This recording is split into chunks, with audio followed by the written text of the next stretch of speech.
Okay, welcome guys, welcome. My name is DasTactic. We're going to be playing some Field of Glory 2, some Field of Glory Kingdoms. Sorry, not Field of Glory 2. Actually, is it Field of Glory 2 Kingdoms? No, it's just Field of Glory Kingdoms. It's sort of confusing because Field of Glory 2 is the engine for the actual battles, but and of course with Field of Glory 2 Medieval. But Field of Glory Kingdoms is the game that we are playing, of course. We're playing as Wales. The backstory is this is now I think the fourth iteration of where we've been playing. We've been moving very slowly. It's only turned 19. You can play faster, but I do prefer to sort of play at a slowish pace and just have a look, try to get an understanding of what's going on. There's a lot of hidden things that go on in the game. So just be aware of that as well.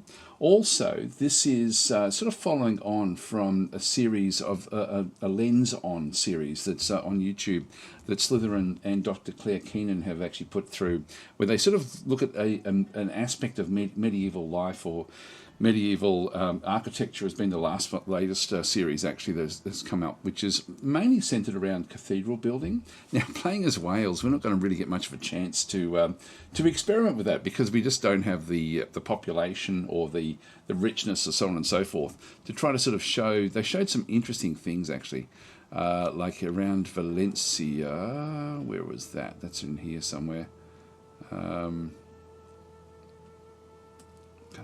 Can't find it, but they did actually show in one of the episodes a rebuilt aqueduct from the Roman era. It needs to have a major river, so it'd have to be along here somewhere, surely. Yeah, I thought it was in around here somewhere that they actually sort of showed an example of that, which I thought was pretty cool actually. I don't think we can sort of see it if we go in and have a bit of a look. There, we can't actually access their build queue to be able to sort of see those sorts of things. But eventually what happens in the game is that the things almost organically start to grow and build up slowly through as you sort of play deeper into the actual game itself. But we don't have the access yet to be able to build it. We can build churches. That's really the starting point for us, which is just sort of like small wooden structures. So we don't get the chance with playing as Wales to actually be able to follow through and start to build those larger projects. We've got a few things we can have a bit of a look at with that one through there. Hi, Panoki, how you going? And we do actually now have the correct title of the actual stream itself. So yeah, please sing out if you've got any questions or want to see something in the game. I'll do my best to actually answer. I might just move my head out of the way as well. Just get all of these things done. Just bear with me. And I'll just try to guess where this needs to go. Just place it over here somewhere. I think that's safe-ish over there. It's a bit of a hard one to get right. Is that going to work? Not quite. Just go up a little bit. I'll just move my my head over to there. I think that way the icons will still sort of sit back along the edge. They do fill up as events occur, so that should be a fairly safe position, I think, for my head to go. There's always a lot of information at the bottom of the screen with this particular game. A lot does go on. Anyway, let's go back to Wales. We're in the middle of a massive war at the moment, and we're doing extremely well. So our Welsh army is here under the control of Gronwa, who is of no royal lineage, and is actually only 35 years old. Unknown loyalty, but he does have an offence rating of 2 and a defence rating of 1. So he's our best actual general that we actually sort of then have. He's also a flanker, so he gets an attack bonus +1 for the entire stack, active only in open terrain. Now we've moved out of the hills of Wales and now into the plains of England. So we sort of are operating across into Mercia at this point in time. So we've sort of been attacking Mercia. We've taken a few different locations. So let's just go and have a look at a few of them. So this is actually just showing the ownership overlays. You can see there that we've got 2 provinces that we've actually been able to take, and we're besieging Hereford at this point in time with our main army. There is also an English army down through here. This is the Mercian fleet in this location. So they've got some ships, some war galleys, along with some light round ships. Now, this era that we're playing in, we're playing in 1063 at the moment. And so that's sort of where we are with our every turn is 6 months in the game. In like there's different. I should say in this particular grand campaign game, because you can play variants within the game where it's not 6 months. It can be a different time frame. Anyway, this is we're playing 6 months times in through here. It's a fair season, which means that everything is growing nicely. Yeah, so you'll see that they've got like light round ships and so on and so forth. There'll be a bit of a Viking feel to some of the operations that go on, particularly from Ireland and also through England as well. So we sort of end up with a bit of a hybrid area, like in the phase that we're in. It's quite interesting, actually. One thing I always like, that strikes me is actually just how close 1066 was to the Viking era, and just how much. I mean, the Normans were old Vikings when they sort of, then became sort of stronger. So Normandy hasn't done anything just yet. England, we've killed off one of the English kings. We've done all sorts of different things so far in the road to this particular point in time. So we have a few different things that have come up. We've been able to build fairly effectively through here, and we have automatic building on in a lot of our locations. And so we'll just go through the list of events that have actually occurred. We've got a powerful raid occurred in Cheshire, in Wales, and Northumbria, and engaged and crushed all defenders. So towns and cities are burning. So if we go and click on that one through there, this is in through this other side. So Cheshire, the old Mercian location, was actually raided by Northumbria. So Northumbria is up the top through here. In fact, see if I can just go and find the domains. That's Northumbria. This is the 5 boroughs back and through this other side. We've got Mercia that we've been attacking relentlessly. They've still got a few different locations for Mercia, but we'll just keep on going through. So we've taken these, our actual holdings, our main holdings back through here. We've got North Wales and South Wales. We do actually have a vassal down through here at Dubath, and Dubath is essentially one of our, they're supplying us with troops and so on and so forth. I don't know if I can actually grab their troops. Yeah, no, they're doing their own thing. So they're just doing what they think they need to do. So we don't have control as such. They're not like we don't have overlordship of what they're doing. They've also just got medium round ships back and through here.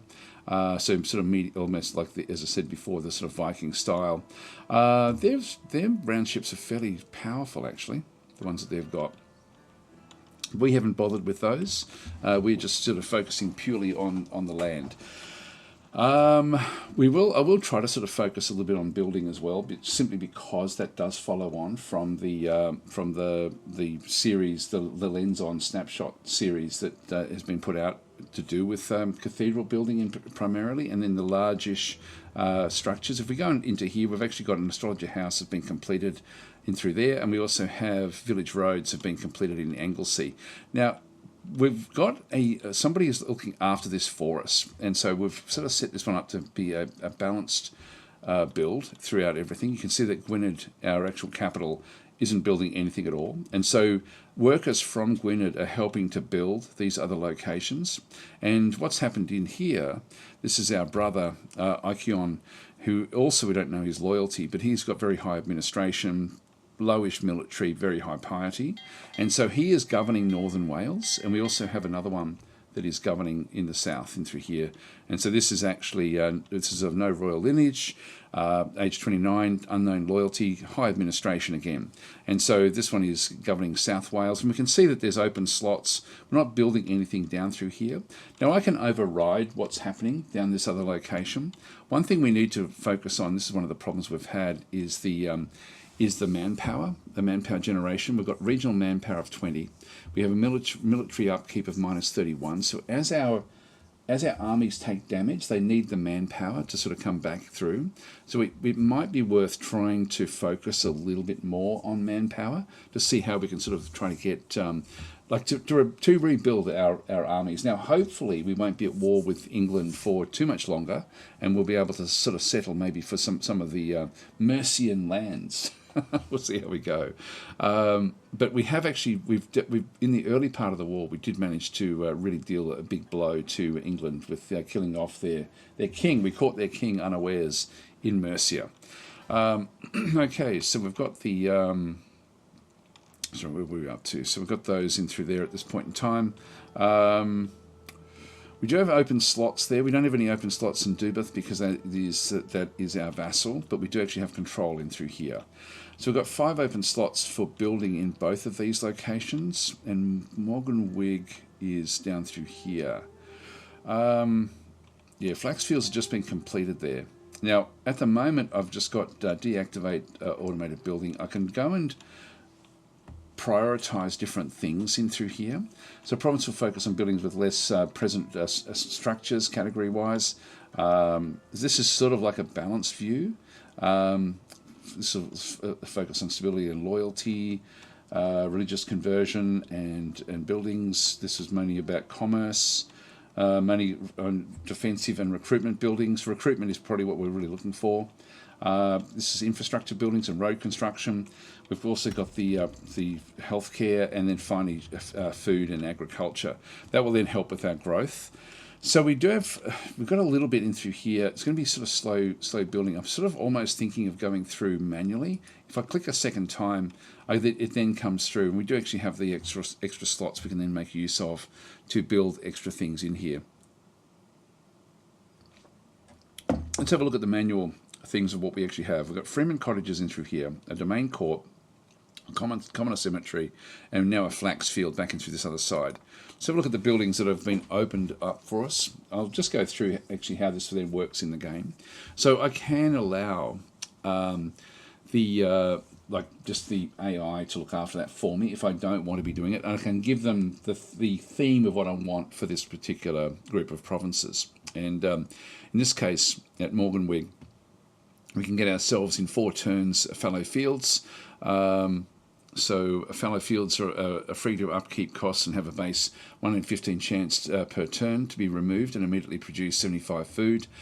So that one can give us high growth. We're going to get another growth in just 4 turns. So growth is actually doing fairly well here. So food is not really a problem. We're getting 15 food in this particular province. That will be shared around because we have a governor that's looking after, at least 2 of our provinces. The next thing we actually have down through is Craftsman's Burrow.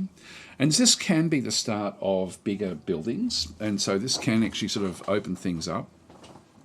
You can see there a milestone structure. This building has a pivotal role as it will unlock several other buildings of importance. And so this can be something that then does... it keeps on growing. If I right click on that, if I left click on that and then left click, if I right click on that one, God, where is it? Right click gets rid of it. Let's have a look. We are missing a bonus of 5 infrastructure because we don't have any tools. We do get 9 infrastructure by doing this one. It doesn't really cost us anything. If I, it's funny, I thought if I clicked on that one and clicked on it again, left click to change, right click to cancel. I can't actually sort of see if I click on some of these, it brings it up so we can see what's actually there. I thought there was a way for us to do this where I can control click. No, it's not going to do it, unfortunately. So, but it does open up the next level of things. So that might be worth getting. We also then have an anchorage, which will give us 3 money. We then have a minor stockpile, which this one does need preserved food. Trading will be required and can be important from Worcester, I think is how you pronounce it in English. Why do I always pick countries where they've got weird names?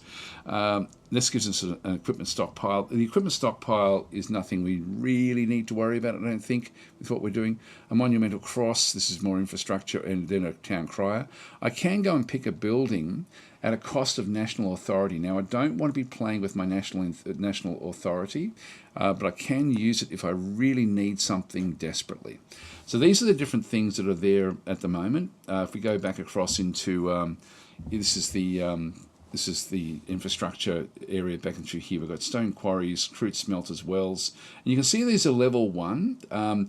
This building here, the Craftsman's Burrow, should allow us to start to get some tier 2 buildings. So there's none of these that I really want to have at this point in time, but I'm thinking that that's a good one for us, even though we don't actually have access to tools. So we do get the missing bonus of tools, but it's not going to cost us much. We do get 1 extra light for the garrison. Requires 5 population or more, which is what we have. Our population is 7. So we gain 0 infrastructure, gain 1 infrastructure for building of this category, up to a maximum of 12. So as we build more and more, this is sort of a nice one. I think we'll go and grab that, Let's go and place that one through there. That's Morganwig. Then we've got Powys back and through here. This one does actually have a population of 7 and also does have some good things going into there. Let's have a look and see what it can then go and build. And so in this case, we do actually have more food if we need it. We're getting plus 11 food here, so that's actually good. Wise Woman Hut back into here for 8 turns. This will give us food will go down, piety will go down, but the health will go up. Which I won't worry too much about that one through there. This is going to promote naturopathy, so almost sort of like on the edge of witchcraft. We do actually have an anchorage, which will just give us basic money. This one will also then allow us to start to build a navy. Not that we really need, not from here, but it will then open up the ability to build ports and things eventually. We do actually have a leather worker. This one is going to give us infrastructure goes down, money goes down, equipment goes up, and we're getting different bonuses there. So it costs us a bit. Missing bonus of 3 from cotton. Needs leather. Trading would be required for that one through there. Scribe in through this other side. This one gives us piety.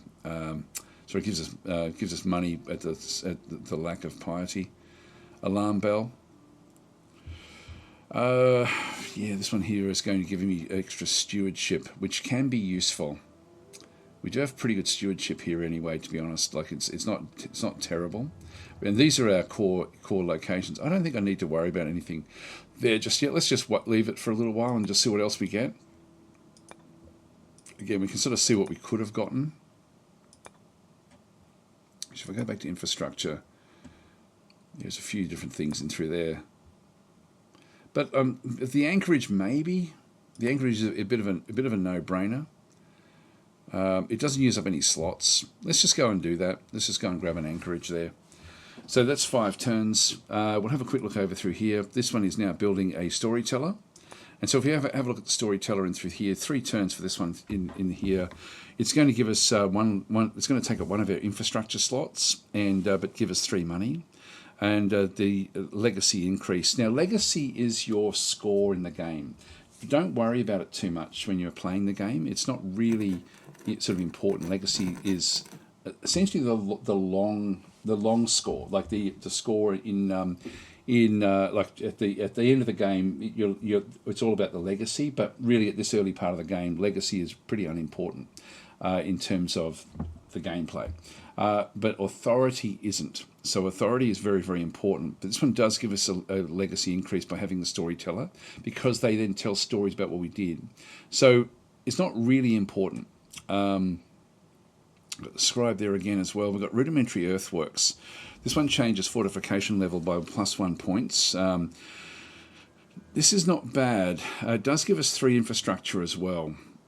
So that's not terrible, actually. I'm almost thinking that would be better. We've got another anchorage there as well to get more money. The rat catcher will give us money, and we get a bonus from grain as well. So we do actually have food storage there, but I'm not sure where the grain is coming from. To be honest, it must be nearby. And so the money there, we get money. It doesn't take up any usages. Yeah, all resource bonuses are satisfied. So rats will rapidly abound, and where harvests are brought in, unless cats or rat catchers, often employ cats, is present. This building will usually prevent the arrival of rats, and if already present, we'll have a chance each turn to remove them. This structure uses no slot. Look, that's a simple one. We also have the pigsty. which gives us food. And now we've got a little bit of food coming through. We have growth in 5 turns. Let's go and grab the rat catcher. It's a bit of a nothing one there. I can just override what's happening. And in angle C, we have the discrete hamlet. So this one here is the discrete hamlet is there. So this is change fortification level by +1. Check your fortification level. So this one doesn't use a slot either. The structure is temporary and will be removed at the end of the turn. If there's a modifier, it will last 15 to 30 turns though. So we don't need this one. This is actually more for protection, and it's not something that we require.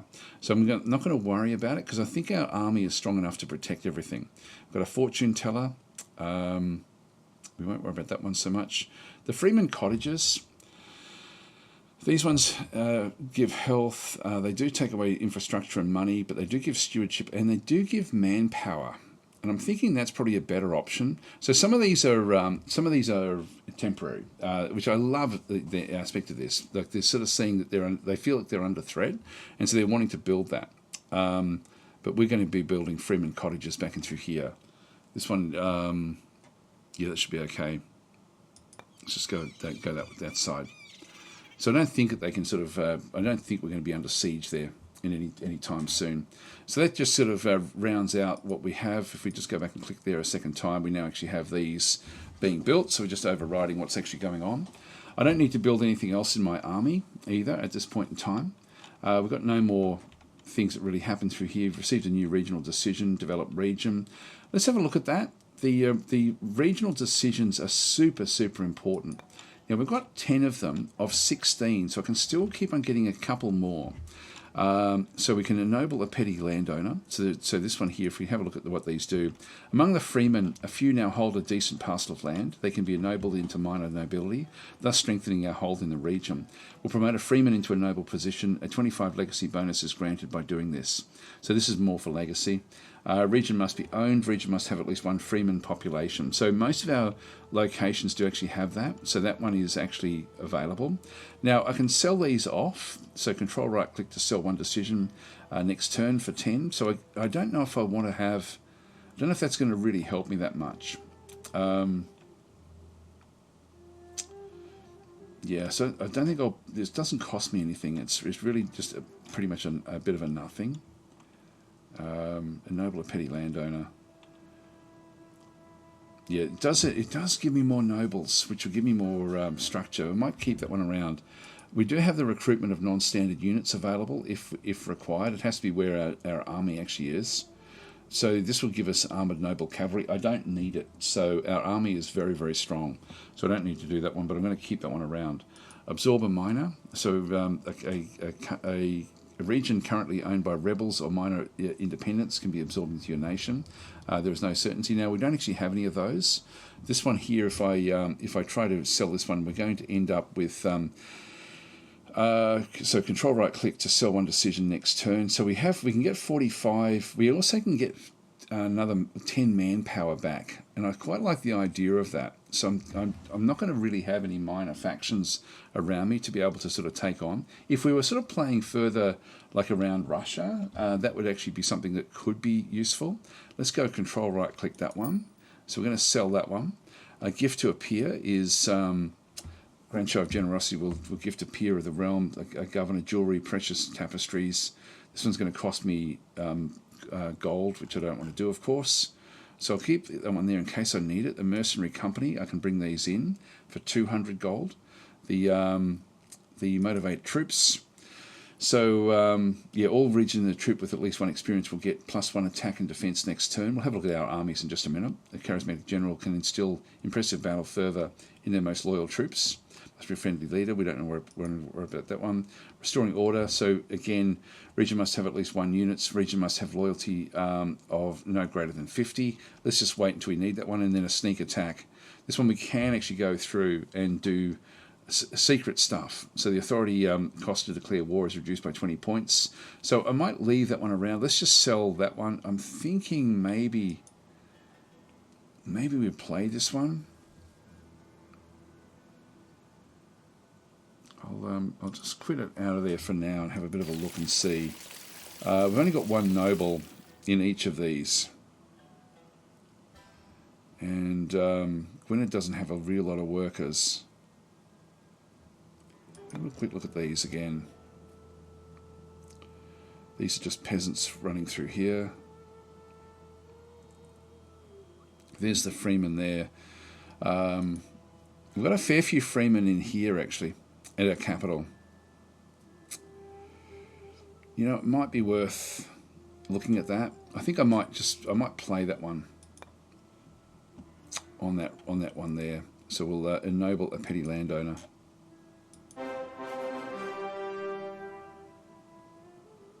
Oh, we've already got developed region as well, which we've done. So we've done doing 2 of them. That's okay. Let's go and do that one.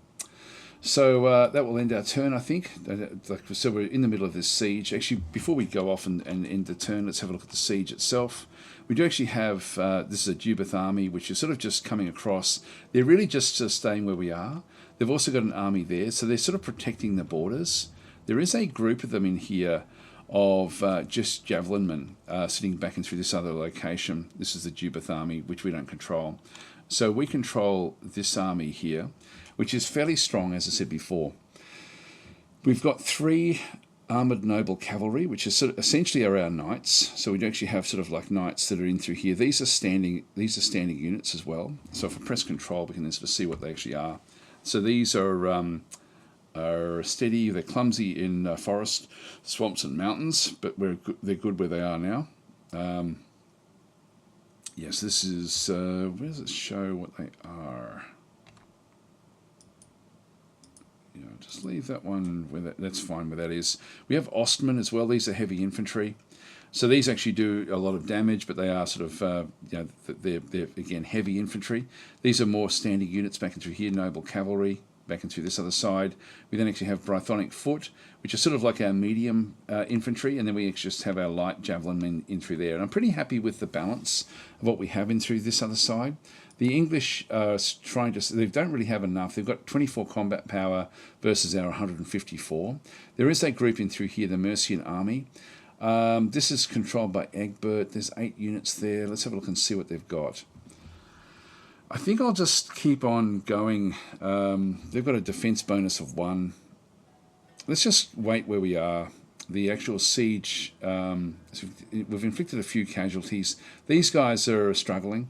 You can see that they're a bit damaged. They do actually have the archers here as well. Let's just leave it where that is for a turn. Just see what actually happens here.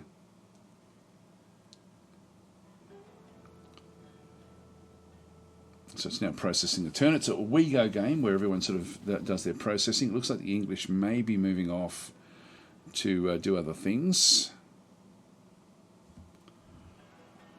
to maybe sort of collect their forces.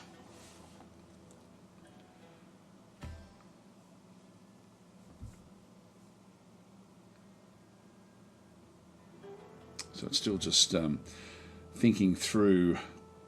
Now, we are in the top rung of the authority. So while we've got high authority, we do actually have the ability to potentially get progress tokens and move up to the next level of our empire.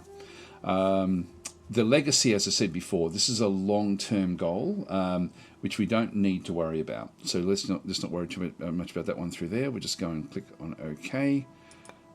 And so these are the things that happened. So Wales has received a progress token. It's now, so we've received one that turn. That's good. And the progress token, just to explain very briefly how this one does work, we're a stable petty kingdom at the moment. And if we can progress up, we become an ascending petty kingdom. So at the moment, we're just a Western feudal state. We have a food bonus of 10% and a character force pool bonus of +1. That's where we currently are. If we move up, we then become a Western feudal state in through here. So we get the same deal in through there, but we're then ascending. And so this is a moment of supremacy. This nation has gained a certain momentum, and the ruler must now manage to reform the state in order to evolve towards a more sophisticated form of government. This may prove challenging, as the necessary institutional changes will upset the current balance of power. So even moving forward can actually still lead to problems. And you can see there that what we end up getting is we get a regional loyalty bonus of 5 when we actually become an ascending petty kingdom, but at other changes. We end up with a revolt risk is increased by 15% of whatever the current rate is, the stewardship penalty of 10%, authority penalty of 15%, but we do get 2 extra characters in our force pool. So it allows us to be bigger, but at the expense of authority, stewardship, and revolt risk. So there's problems to it. If we become an ascending petty kingdom, we can then try to move on to a young kingdom in through here, where we end up with sort of going back to what we had there before, and then from there we can then sort of start to try to go into a stable kingdom, and then finally an ascending kingdom, and then go to level 3, which is actually a monarchy. And so at this point in time, we are sort of like a petty king. A petty king. I don't need to go up. If I go backwards, we then end up, if we go from if we go back to where we were, I'll just go back and quit out of that one and just go back into here again. If we go backwards, we then go into turmoil, which is even worse. And so this is one, the regional loyalty penalty of 10. Then we have faction-wide legacy gain decreased by 35%, authority penalty of 15. So movement either way can be bad, but you generally want to be moving towards the progress rather than sort of going into turmoil, which is not, of course, not good. So if we end up through there, we can then essentially try to go back to a stable petty kingdom, or we even become, if we go even worse, we then become a fragmented petty kingdom and start to break up. So it's very cool the way it does work there. It's sort of like a big feature of the game, is how that sort of does operate. Now we've got efficient and well-organised stewardship and Anglesey led to a bonus increase in national authority, +1 bonus point. Now that's good for us. National authority really is very, very important. So that's all very, very good. That's great. So back over here in Anglesey, there's a group out in the water there. That's a Munster fleet. We've got 4 units there. Combat. Now this is from the Irish. Now we don't actually have any problems with them, so that shouldn't really be an issue for us unless they decide to make something out of it. We don't actually have any garrisons that we've really left behind. We're just using our standing army to do everything.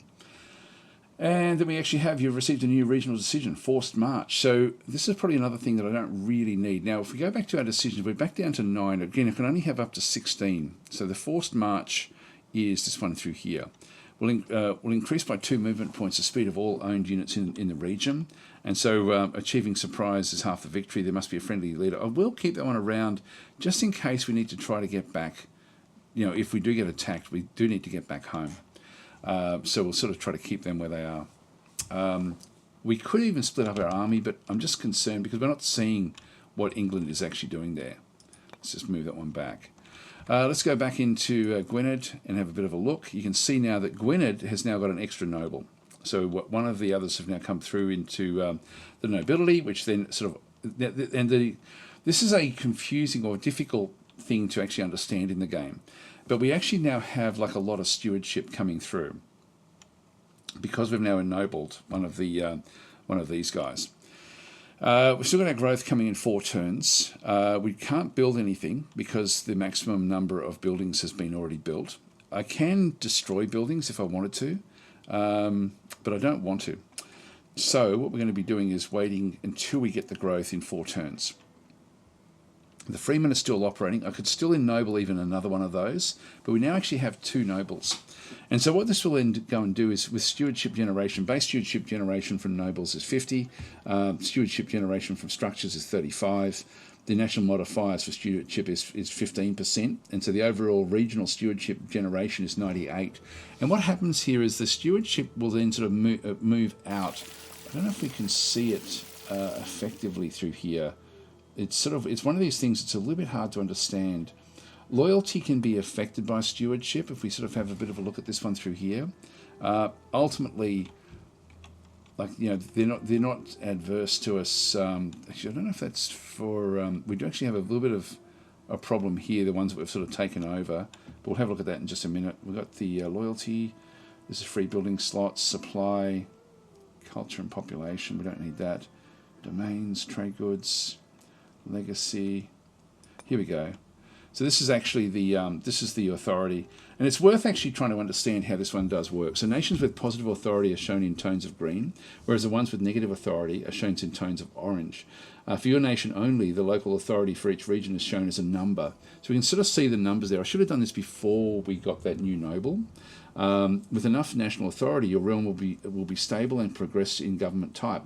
With low authority, you'll suffer from civil wars. Local authority derives from national authority, but the distance to your capital will influence it a lot. Its main use is to increase regional loyalty. So this through here, you can sort of see that our capital has got a local loyalty there, local authority there of 100, with what we're sort of seeing through that side. To Anglesea, it's very, very close, and so we have a local authority there of 98. And so as we sort of go through these local nobles that we've got two local nobles now in Gwynedd. If we got more of them around the place, we'd then be able to then promote and push that loyalty to go even further out. So the bigger our empire, the more difficult it is for this to sort of move through. You can see there from here we've got 98 there, we've got 93 as we come back into this location, 93 and through here as well, 53 way over through here. So we're losing authority, so we're losing control. Not control in the sense that things are falling apart, but there's just less, they're less under the thumb. So it doesn't take very, very far before you start to really drop off.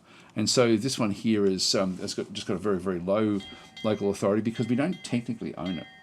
And Chica's saying, "Dads for the king of the realm." This helps scratch my itch for not taking time to play this game. It's an incredible game, but this is actually a very, very important aspect. And this can be promoted through things like roads. I think this will actually sort of show it if we go and have a bit of a look. Regional will speed up troop movements and help merchants to reach more distant towns. Actually, no, so it doesn't really do much for moving the infrastructure. I thought it did, I thought roads did actually help with that. Craftsmen, what else have we got in through these other locations? Just village roads. Yep, circulation of goods, military units will benefit.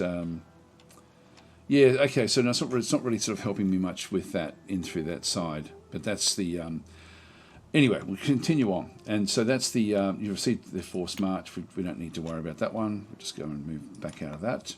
Now, we're still besieging this. So we've inflicted a few casualties on the defender. They've still got 34. You can see there that they've actually now lost another unit back in through this other side. And so this will happen a little bit longer. The actual... there's still one unbreached wall, and really it's not good to attack until you've actually got all the walls been brought down. So the siege duration is uncertain. Let's just stay where we are. We'll keep on besieging. We're not seeing any enemy armies, but we did see an army leave from Gloucester down towards Wiltshire or Oxford. So there was an army that did move off. The English may be collecting a larger army. And so if we have a bit of a look again at what's been going on, we've got the political overlay back and through there. This is sort of showing the... so Wessex is a vassal of England. That should be who we're at war with, actually. Let's have a bit of a look at each of these. We just go back across to the ownership. So Wessex is down through here. England is back over here. It's funny, I thought we were at war with them, actually. So if we have a look at the claims, we have Cambridge, Kent and Northampton are all part of the English location. This is the areas that we want to be getting to. That's a bit too far away for us. The overview in through here, decisions, realm traits, summed abilities, that won't actually show it in through that other side. If we go into, and I forget where this actually is, I thought it was in here that we could sort of see very, very briefly. If I go and talk with Wessex and go to diplomacy. So this is a vassal of England. For more options, you want to talk to their liege instead. So we can do different things like royal marriages and so on and so forth. Now, they're not going to really accept it because they'll be negative about us, but we're not really at war with them. If we go to England, you can see there that we can actually try to sort of sue for peace. That it's only a 12% chance they're going to actually agree to this. And these are the various treaties that England has. So that war with us and Dubith, their war score with us is -46, and so and it's been going for 10 turns. Wessex is a vassal with a royal marriage, but their relationship is actually very, very strained with Wessex. That's why Wessex hasn't actually come through to really help them that much. You can see negative 37 from England's perspective. They do actually have positives with Mercia, East Anglia back over through here as well. And so even though Wessex is a vassal, it hasn't joined in their war. So there's it's more of a localised war that they actually have in through here. They hate us, of course. Jubith they don't really mind so much because there's been no real interaction with them. So East Anglia, Mercia and Northumbria are really the ones we have to worry about. Norway, this is actually where it gets interesting. There is still a royal marriage with Norway, but there's no longer a royal marriage with Normandy. So I don't think Normandy actually has any real. There's William the Conqueror there already, but I don't think he has a claim on England because we killed off that king. So Harold Godwinson was the king that we killed, and so there would have been a royal marriage back to that dynasty, but that dynasty is gone because of us. So already history is changing very, very dramatically with everything that's going on.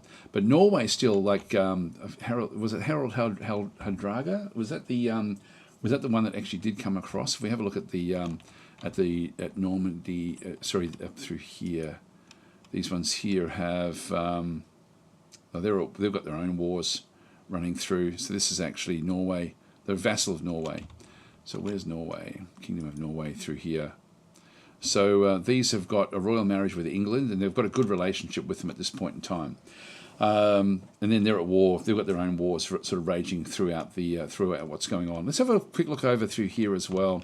You can see through there that there's actually Ulster is actually a where is Ulster in through here? I think that might be a vassal. This is an enemy towards Wales. Why is that? Hang on. This is a small independent, I think. Yeah, Celtic independence. If you have a look at Munster, so this is a at war with everyone. These are almost like rebel forces.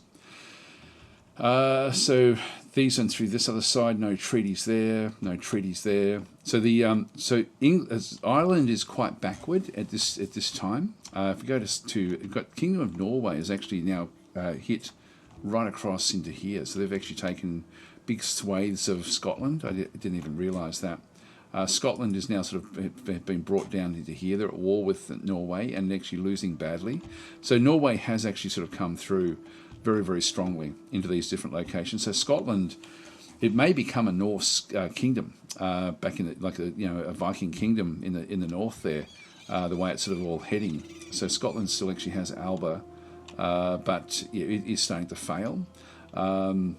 This is Strathclyde, which is at war again with Scotland. So there is actually just wars going on everywhere. So Scotland is really, really pressed hard. In terms of royal marriage and things like that, it would be handy to get something. Actually, this is Harold Godwinson here. I wonder who we killed then. We killed somebody. So this is... okay, so I forget who it was. Whoever was before the English king. So we've got Adric is the current king of England. We did actually kill whoever that was, whoever his predecessor was. And I forget who that actually was. They're also just a petty kingdom. So with Wessex...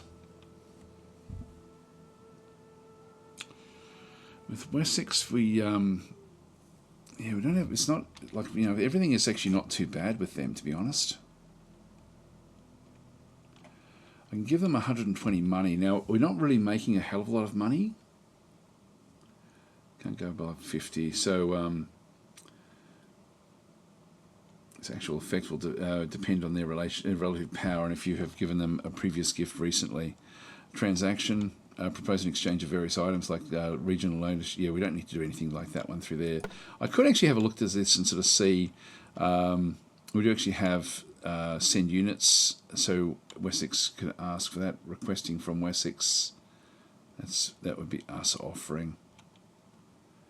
So we can't really get much else.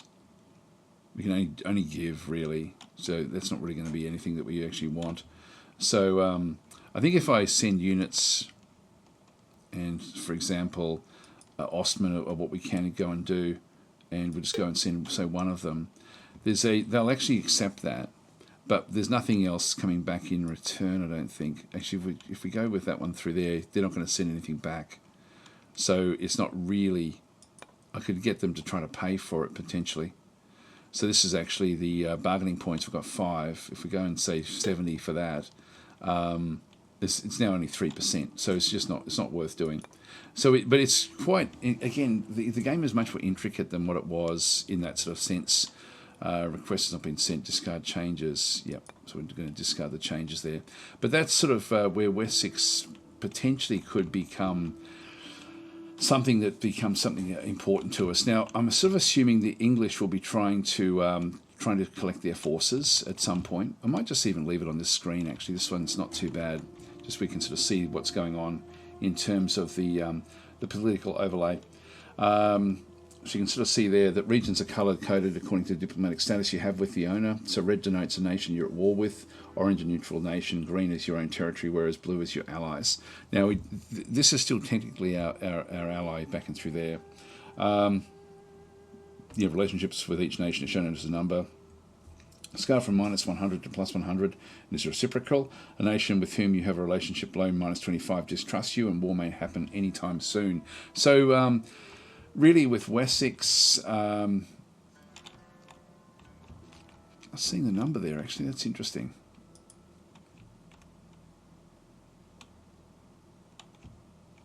Not sure why we're not seeing the actual number with Wessex.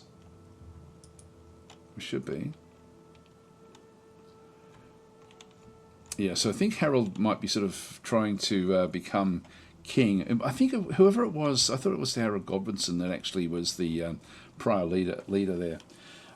So Pizza Frenzy is saying looks fascinating. Normandy is in northern France. Yeah, so we've got the Normandy in through here, but they've now lost their connection with England. So whoever the king was of England that we killed, they've now lost that ability to actually then deal with the. They don't actually have that royal marriage anymore. They do with Norway. Actually, that's England has got the royal marriage with Norway. So Harald Hardrada, I'm thinking that's still who's going to be the king of Norway. Yeah, Harald Hardrada. This is actually the person that does think that he has the right to England through royal marriage. And so there was a few of them historically, but we've already moved away. We've now got sort of like an alt history because of our attacks into England and killing off the prior king. I forget who the king was. Anyway, let's leave that one where that is. It's, again, an interesting sort of... and this is actually the ownership overlay. Yeah, I'll leave it there, maybe. Actually, political is sort of interesting because at least we see who's at war. Let's just keep the siege going. So we'll just end our turn here. So processes a turn. Again, it's a WeGo system. So what happens is for this, it then plans out the 6 months. So all of the factions then move. Now this is one of our allies, which is moving around, which is actually good. So it's sort of protecting the back areas of our empire.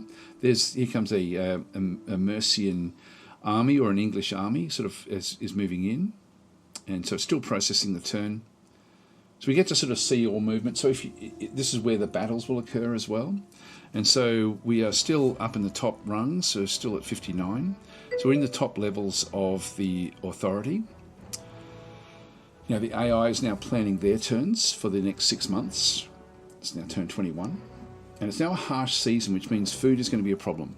So, and these little tips are worth reading as well, by the way, just when you actually are playing the game. There's a lot of information in the game. So thank you for the subscription there, Dragster. Yep, anyway, that's all good. So that's great. So evening back to you. It's actually early morning for me.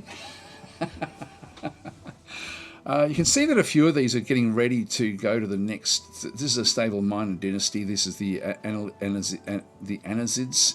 The Holy Roman Empire is also a stable fractious empire. This could be interesting to have a bit of a look at to sort of see how they sort of operate. I can't really sort of go across to them, but we'll have a look and we'll see if I can actually get to some of these. There's a few of them in that state. Is there? No, they're all pretty much good. So we're looking at the Alans are a stable horde. They're sort of now just coming back up through here. Stable petty kingdom is us. Ascending minor Reno back and through here for Aragon. An ascending petty kingdom for Vanand. So a few of these we can sort of have a bit of a look at. So some of these have actually already progressed and then are progressing again. Your papal states are ascending as well. So again, different modes of government. In fact, maybe we'll have a quick look at that as well. I mean, the idea of this is to sort of show deeper aspects of the game without sort of without rushing forward. Let's have a quick look and see what we've got. Mercian army.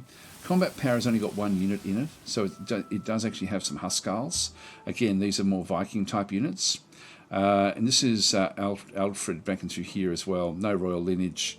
What's he got there? That little bat is Bloodlust. War score gain from destroying units in battle increased by plus 30%. Relative chance to pillage the region is also high as well. So he's sort of a bit of a killer. He should wander off next turn. Now we do actually have besieging Hereford. It did not manage to inflict casualties on the defenders. So the defenders are still sitting in here. They've actually now been able to heal up. So they're sort of the siege is ongoing. If we have a look at the Hereford itself, we still actually have one unbreached wall. So I'm just going to have to sit there and just keep the siege going. So they've somehow gotten supply back in. The Mercian army, our Welsh army is doing fine. We just sit there and just wait. So we won't worry about that. Received a new regional decision, fight the plague. So if the plague comes, I will keep that one.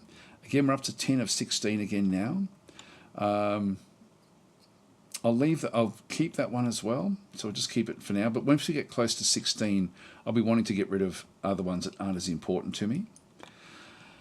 We also have new claim. Whispers of Grufford ap Llewellyn's desire for Essex reach the ears of Wales, sparking a conflict over ownership. And so this is Grufford ap Llewellyn. New claim. Back over here. So we have now a conflict over ownership over this other side. So that's if we have a look back at our group. This is Grufford ap Llewellyn here, our king. So he's wanting things that are just too far away from where we actually are. If we have a look at the actual claims that we actually have, so we now have Essex, which is part of East Anglia. We've got Northampton, Kent, and Cambridge. So we're sort of looking at different claims that are sort of way over here. Like this is Northampton back in through there. We've got Cambridge back over this other side, and now we've got Essex back over here as well. Nothing is close. Where's the other ones? There's another one as well, way over here. So Kent is also just underneath where my mouse is. So if we go and just go back from there, you'll sort of see that these are have got like this red symbol, which is sort of showing that we've got claims there. We also have some claims in our own territory as well. Like if we have a quick look at this one. So the claims that we currently have is we have Cheshire and Gwynedd. Actually, Cheshire is that's actually one that we probably want to get. We do have a claim on that one. We own it, but we have taken this from Mercia. So this is something we could actually settle in a war if we can do enough damage. So we still have a fair bit to do to push England around. Our manpower generation is coming good. Our money is also coming good as well. We still actually have loyalty. So Quadvilla has a loyalty of 45. We can make a coup at the court. Ithel also has a loyalty of only 32, and Mordwig. These are actually courtiers for us. If we have a look at the actual at the king himself, this is the court that we actually have. And so if we go across to loyalty, in fact, that's the loyalty there. We can see that some of these we don't actually know, but then some of these are actually the loyalty is 45 there. So where we sort of see these poor loyalty with this sort of half hand, it's not really great. We do actually have our son Idwal it's got a loyalty of 100, so he is really on side, but he will also then be the heir. And Morgan, our other son, has only got a loyalty of 54. It's not terrible. So nobody is really super disloyal as we sort of go through. These are unknown loyalty. These are not the other nobles, but these are the relatives that we actually have at court. We've got a few of them. Here we go. Actually, Griffith here, our uncle in the clergy has got a loyalty of 100 as well. So we have a few of them where we can sort of make use of these for different armies, etc., etc. But we won't worry about those ones in there just yet. Okay, so coming back into it, we've got the what else do we need to do? We've now built the rat catcher has now been built in this location, and it's now automatically trying to build the Menslord Manor is being requested in this region, which will then improve stewardship. Stewardship will improve authority, and authority will then give us better control over the territories, and will also then help with that authority moving through here. I think that's a good choice with what we actually have. Sometimes it's worth having a bit of a look to see if there's anything that really would make a big difference with what we're doing. Wood cutting is often a good one, but we've already got one of those nearby. So I'll just leave that one to do what it's going to do. So I'm happy enough with the auto build of that. We're still building these back and through this other side. Still got the siege ongoing. So and then we've got we're now in a pretty good understanding of where Cadwalla loyalty lies. Exact loyalty now known, 45. So that's fine back in the capital. So back in the court. Let's keep everything going with the Welsh army. Just try to besiege this one. We don't actually have any siege weapons. We're more of like a raiding type force. Is sort of what we actually have. And we're going to have a look at the Holy See and a few of the others. Let's have a look at this one down here. Where are we? The Holy See back in through this other side. I think we can see it through here. This is the... oh, maybe not. If we're viewing the Papal States, you can see how much more advanced they are than what we are. Like they've got a lot of different things. Feudal city, for example.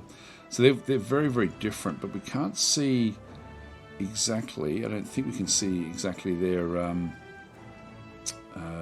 what they actually are. I thought we could do it through here, maybe through diplomacy. I don't think so, no. But there's a lot in the game. Like if we just put out of that one, the Templars and stuff, they're going to have their own deal in through this other side. So there's going to be Greek culture up through Russia, back in through this other side. So this is all very fragmented. Even Prussia is fairly fragmented at this point in time. Just going back to this one here where we can sort of see what's going on everywhere at this point in time.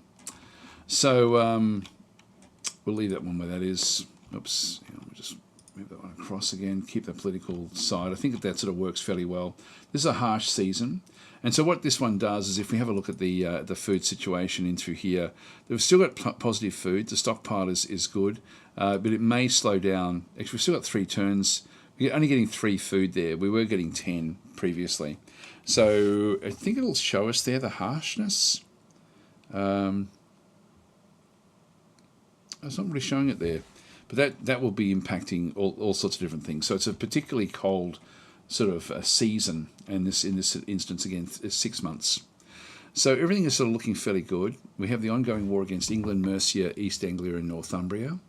Now Mercia we are dominating. England we've been able to kill off their armies. We haven't done anything against East Anglia or Northumbria, and we might finish off as much as we can Mercia, try to get them to give us Cheshire, and then sort of look at ending the war. Let's just end our turn here.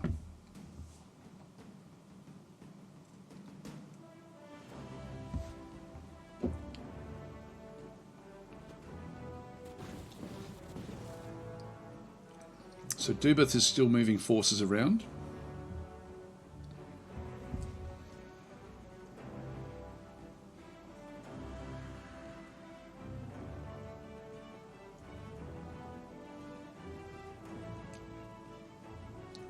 So this siege has lasted years.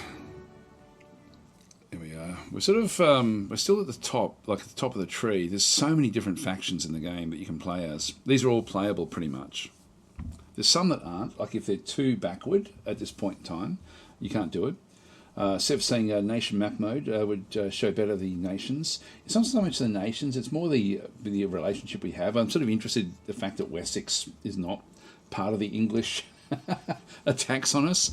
It's sort of, I find it sort of interesting, like that they actually don't like England, and they're setting themselves up for the, in one sense, for the problems that happened in 1066. And we're in 1064 now. It's now going to be a fair season.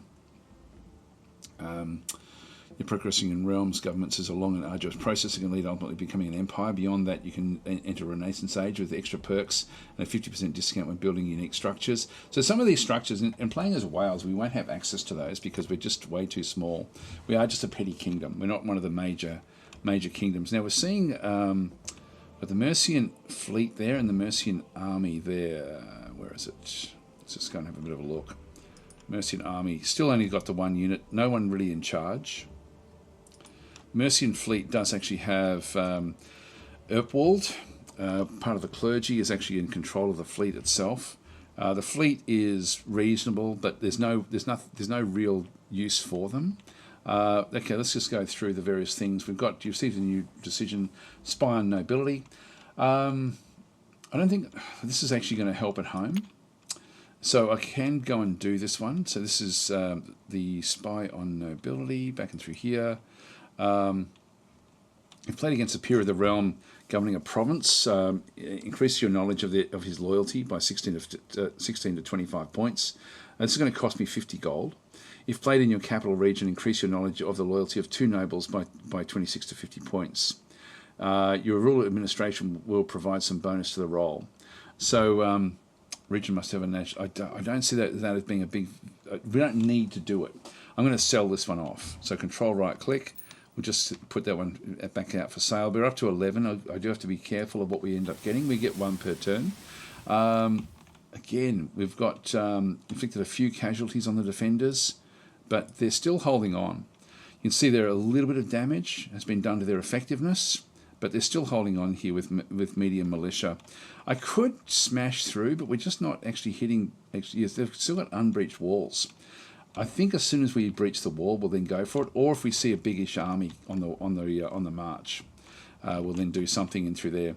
If we go back and have another look in through this other side and go to the unit queue and just see what we can actually build. We can't build any real, like anything in through here that's going to help us to take the siege. We may have a regional decision that helps with it. Nothing there, no. There's nothing about building siege equipment. This is sort of certainly taking a long time. The others fell fairly quickly, but this one is taking time to be destroyed. So yeah, we've got the spy on nobility and new population in Worcester. So back over through here. Again, doesn't really like us. Sure, could even go with just the national authority and just have a bit of a look. You can see that it's just slowly improving. So we've now got 100 back in through here with 95, 95, 70, 55. So it's sort of changing slowly over time. So maybe we do go back to the ownership overlay and just sort of see what's actually happening. So these are war prizes at this point in time that we've got under our control. We'll just end our turn again. Heading towards 1066, guys.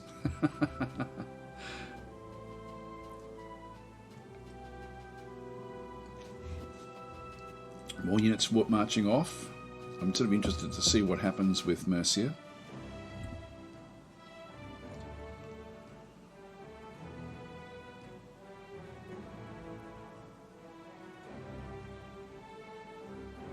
Another fair season.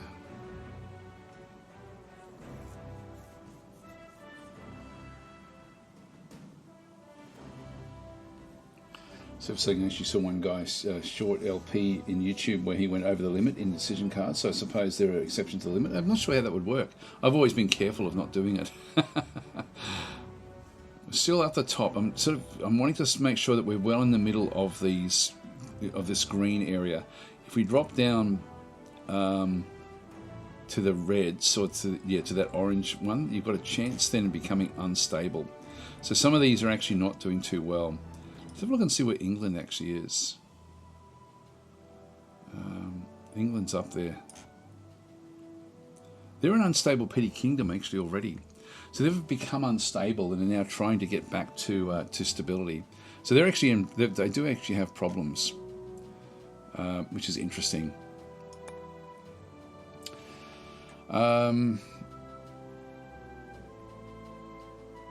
Mercian army, two Mercian armies there. They've got 4 units there. Let's have a look and see.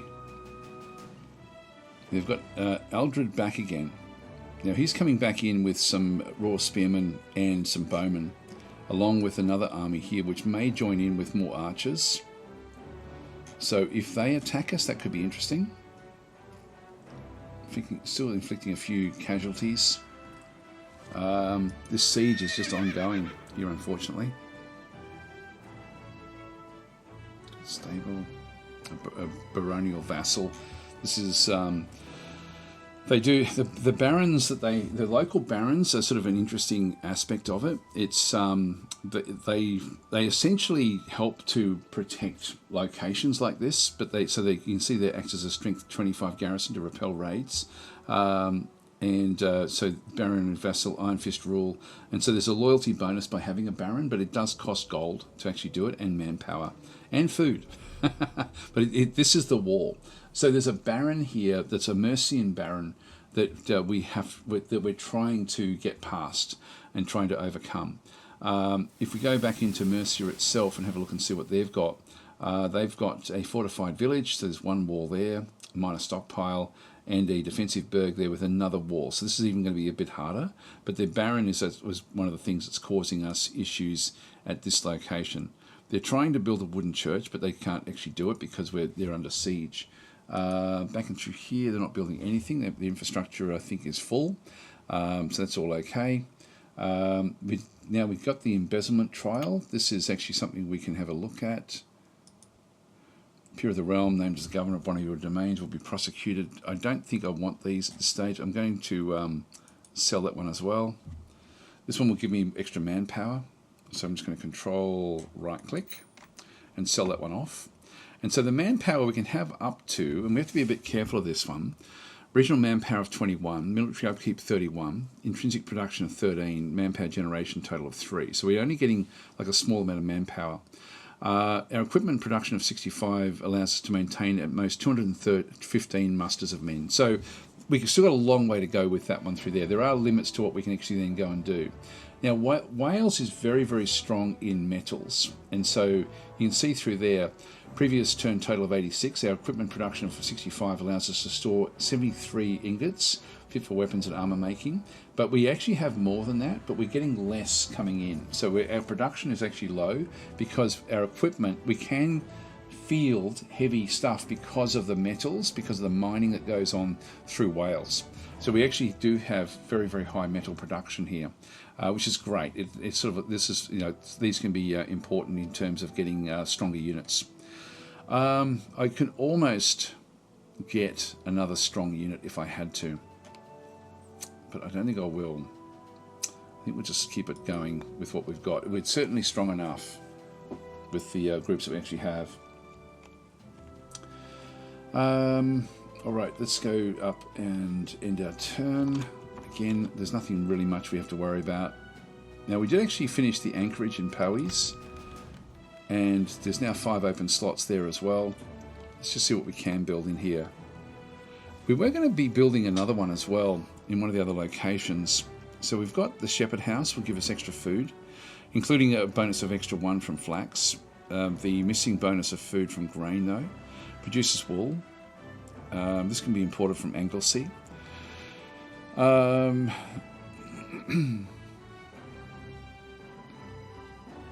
so there's a lot of wool that is actually required. We've got the smokehouse. This is going to give us health of 7. This can be very, very useful. Money goes down by a fair way. Parchmenteer is a bit too nuanced, so I don't think I'll worry about that one. Although we do actually have everything we need here, because we do actually have the pigsty, which is going to it's an agriculture. One agriculture produces livestock, so it doesn't produce leather.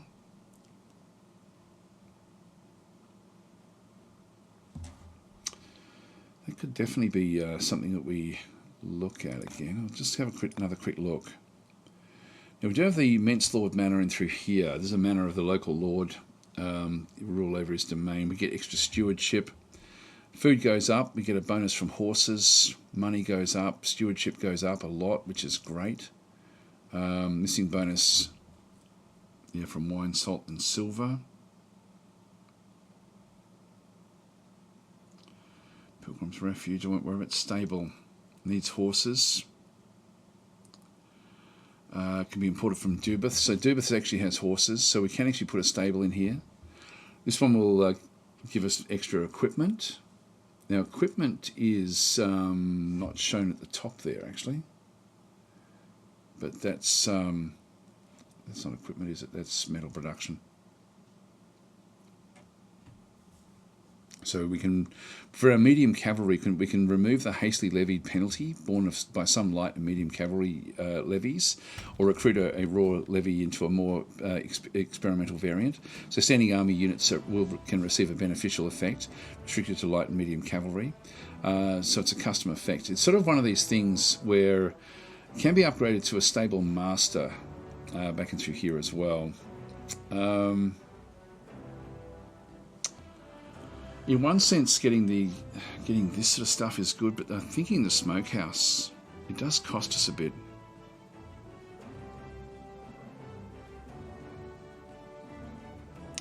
Produces preserved food.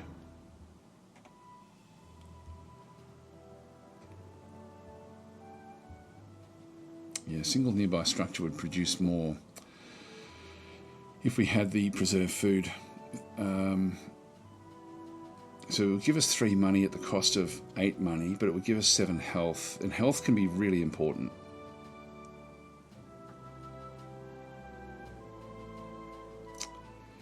Stable. Let's have a quick look and see what would happen if we were building the army. With the noble cavalry, this can't be recruited as a required structure is missing. So we don't have a big enough infrastructure to be able to build that one through there as well. Yeah, I won't worry about those so much in that case. Let's just go back again. If we go back to the building, which one is it? This one here, free building slots. So if we have a look at the building slots in through there, so we've got grey is regional without a free slot, so like our capital. The orange colour, idle region, outside of a domain with a free slot. The light green colour, busy region.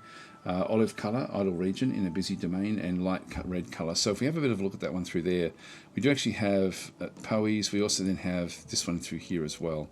If we just go back across and just ignore that one. Come back in. And so yeah, so we're already building the Mence Lord Manor in through there. This one through here, we haven't built anything just yet. This one here is still building. That one is building Freeman cottages. Yeah, that's okay as well. So that's coming next turn. So it really is only this one here. I'm thinking we just go with we've only got 2 more infrastructures. And so we should really get something that's going to be useful here. Yeah, maybe we'll actually go this way.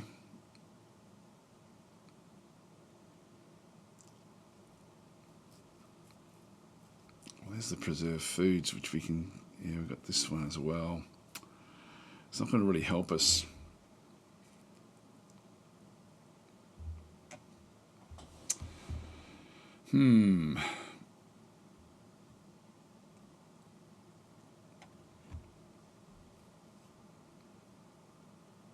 It doesn't give us much else as well, this one.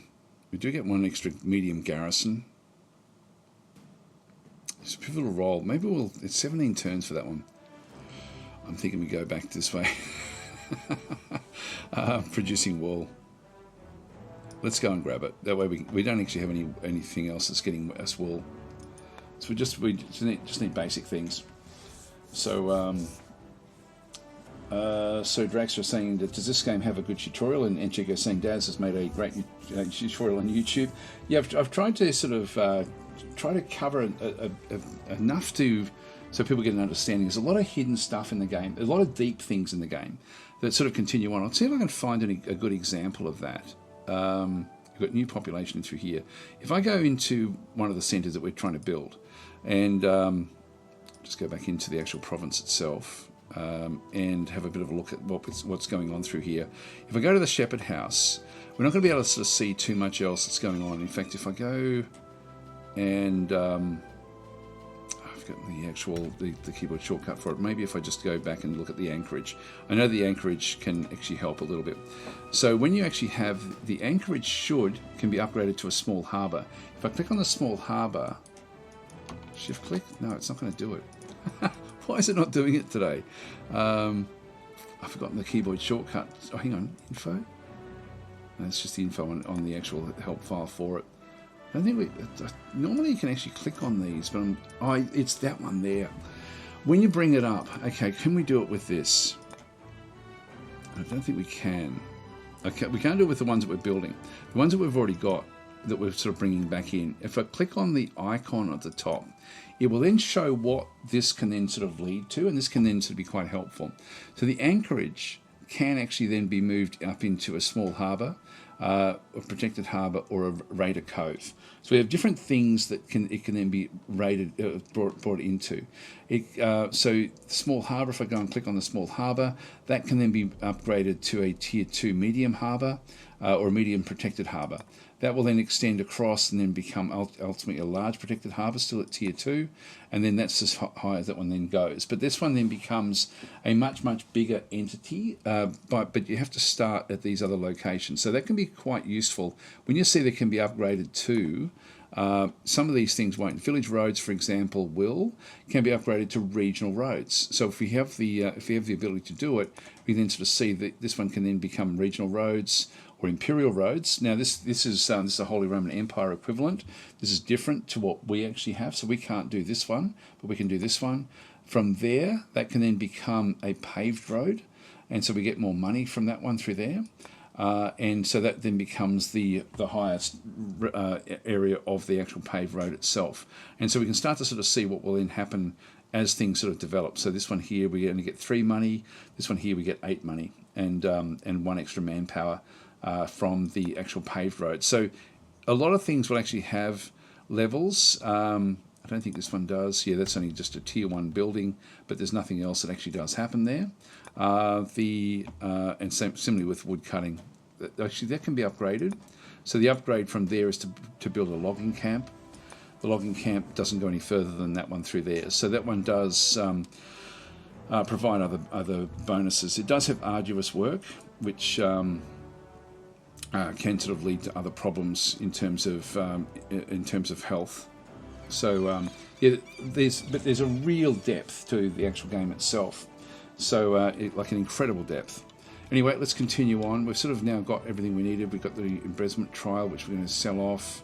We've got the anchorage, which is fine. New population. So even with the anchorage, like if we go back into Powys, and we do actually have this one through here, I can, again, at the cost of authority, look for the anchorage. Now the anchorage is down here in the yellow, which is our gold, and so we may be able to get other things like bakery. This will still be random, but it does give us, if we really need a particular type of building, we may actually have it come up and through here. We don't actually have the higher level anchorage appearing in that particular one through there. By the way, if you haven't seen the game before, the 6 different areas equate to 6 different types of resources for each province. So in this case, we've got food production, and this is the green that you sort of see in through here. Infrastructure is this one through this other side, which is showing through this side. Most of these will have the pinkish sort of sky in behind it, and so that will be the when I hover over it, it'll actually then have the pink colour to it. Down through here this is more of the gold. The anchorage is going to be more about getting money in. This is more for trading, so this will be their money generation. Over through here, we actually then end up having military, and so this will be mainly sort of to do with manpower, but we'll also do other things as well. Let's go to one of our bigger locations.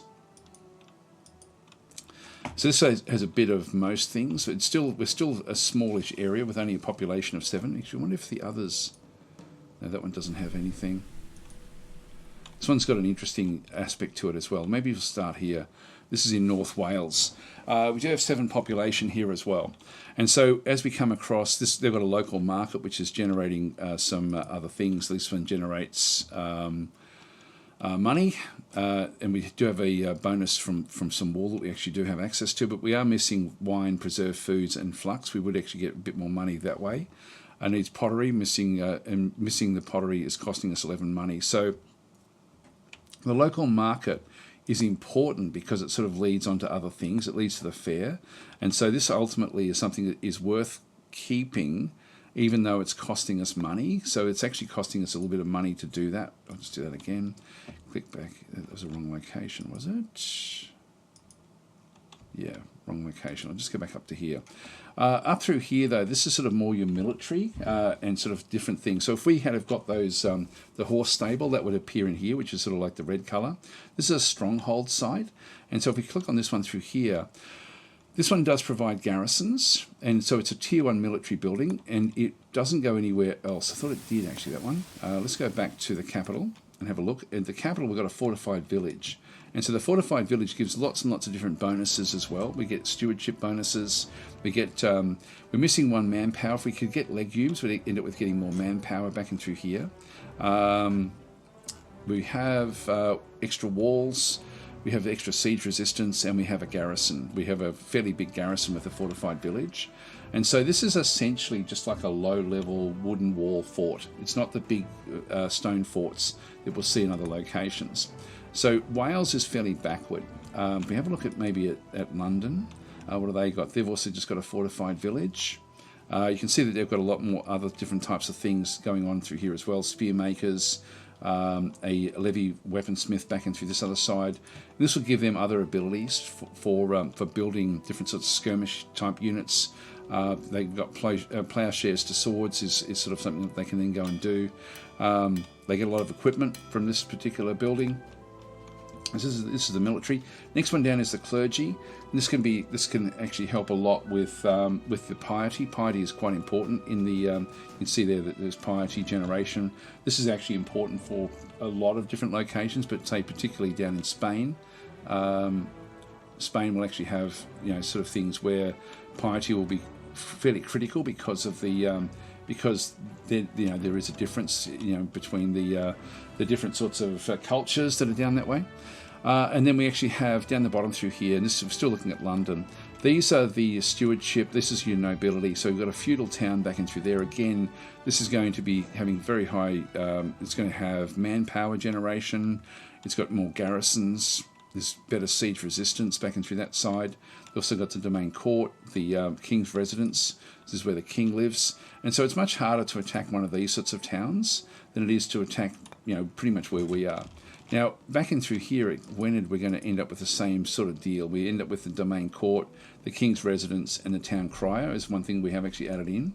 And so we actually do have fairly high... we sort of already now promoted the actual noble, so we've got a very, very high nobility back in through here. Anyway, that's sort of there's a lot of depth to the game itself. So let's continue on. There's nothing much. Again, we're still just got to try to get this siege to it. Why is this so... Yeah, okay, this is why this has become so difficult for us to besiege this town. So it's besieged, it's got an unbreached wall, still that wall is still standing. The attackers that we have, we've got some of the siege values attacking is 12, and so we end up with a leadership bonus of 12 in through with what's going on. So 4 times leadership rating plus 4, limited to the sum of the attacking units' siege values. So 12 is our maximum. Their resistance of defending units is 11. They've got a leadership bonus of 8 back and through this other side. The resistance of the structures is 14. So this is why it's taking so long. And so if we could overcome this, we've got a -9. So the total siege rating of -9. The sum of the attacker factors minus the sum of the defender factors, the difference is limited to 50.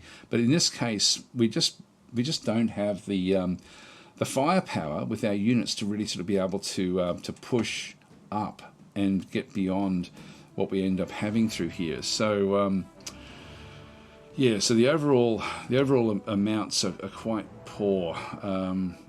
Defensive overcrowding penalty, the penalty that could actually happen through there. So the defenders are just There's just too much going on there, unfortunately. And that's because of they've got a stable, they've got a baronial vassal. We saw that one before there with the siege resistance. That's what we're sort of seeing through there, the leadership bonus, I think. Actually, maybe that would be up in here. Then they've got a siege resistance of 6 there with the defensive burg. That's actually the main thing that's causing the issues for us. Then we have the stronghold site for even more garrison. So a difficult nut to crack, but we'll just keep going with this until we start to see bigger armies. I don't want to leave this because we have been sort of pushing it. It's just unknown as to when it's going to go. This will last an awfully long time. If we have a look at this one through here, we end up with another defensive burrow in through there, minor stockpile, and a fortified village in there as well. So another high siege resistance in that location. This one here, not so much. We were able to sort of do what we had to do there. I wonder if we have a look at the armies that we've actually got. Like if we go and look to what we can actually then go and build. If we just right click, oh hang on, we don't want to right click on those. This is Brythonic Foot. If I left click for details, so if I press Control, that's not it either. Just let me go back out. If I go to the queue in here, we should see. So that's the cost in manpower. So I don't really have enough to really do this one effectively. The upkeep is going to be a little bit too high for any of these. The Ostman, you can see there's a siege value of 2, siege resistance of 2. What are these? These are siege value of 3. So these are much better at sieges. This is actually where we can start to sort of add things in, but just their manpower cost is just too much at this point for me. So I don't really want to be doing that one. The light javelinmen have got a siege value of only 1. Noble cavalry pretty much don't have any sort of siege value, and we have a fair few of those. So these don't have any actual siege value. Press Control, I can then sort of see what they can then go and do. Actually, that one does have siege value of 2. The armoured noble cavalry, this one through here, the Ostmen, have got a siege value of only 1. Now we're at -1 because we're clumsy, I think. Oh no, hastily levied. These were hastily levied. So so we don't get the bonus for the siege in through that side. Noble cavalry does have a siege value of 0. So these don't actually add anything to our siege value. The Brythonic Foot we saw there through there, the siege value is only 2 again. These were hastily levied. And then we've got the javelinmen here with a siege value of 0. So that's why we're just not really getting much at all, because these were just hastily levied troops. Not that we can sort of do much about that. So we'll just leave them where they are and continue on. So we'll just go across in our turn. Now we're seeing a largish army now moving up through this location. Actually, they've now come in with 48.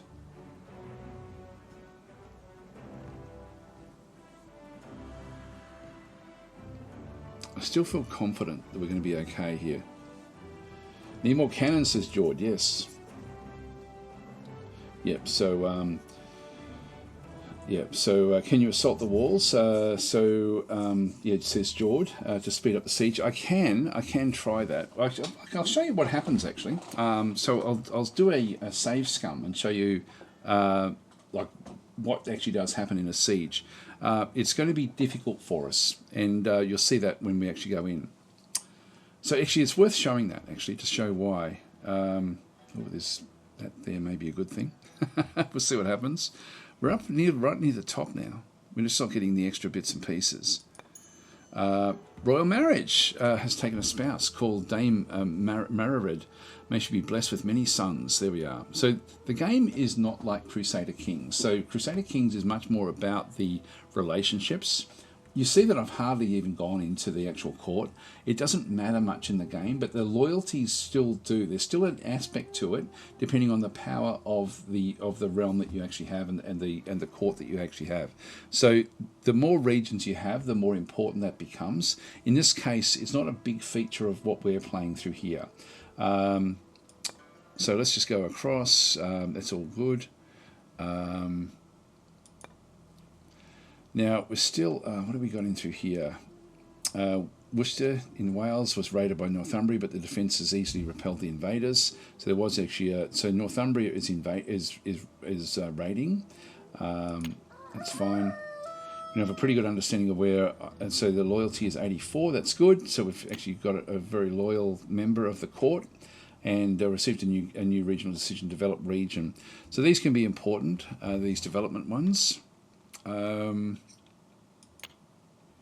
So that's one we can actually then go and do. So develop region back in through here. So this will have a region with at least one noble will be developed. If there's no path, one will be created, and additional food and infrastructure will be provided along with a bonus from ruler administration.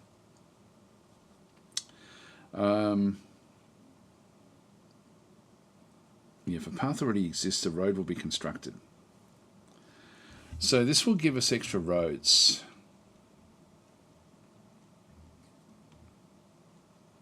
I'll keep that one there. We've still got 11 of 16 there. I quite like the idea of this one actually. So I might actually, if I go and shift left click, I can increase the odds. It'll then turn green. So we'll end up with more. Changing the odds will cost approximately 50 money for all current changes. Maybe I won't do that.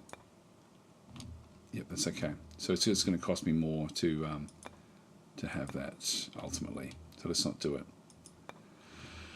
All right. So that's good. Just keep that one where that is. So the siege. So what I'll do is I'll do a quick save here.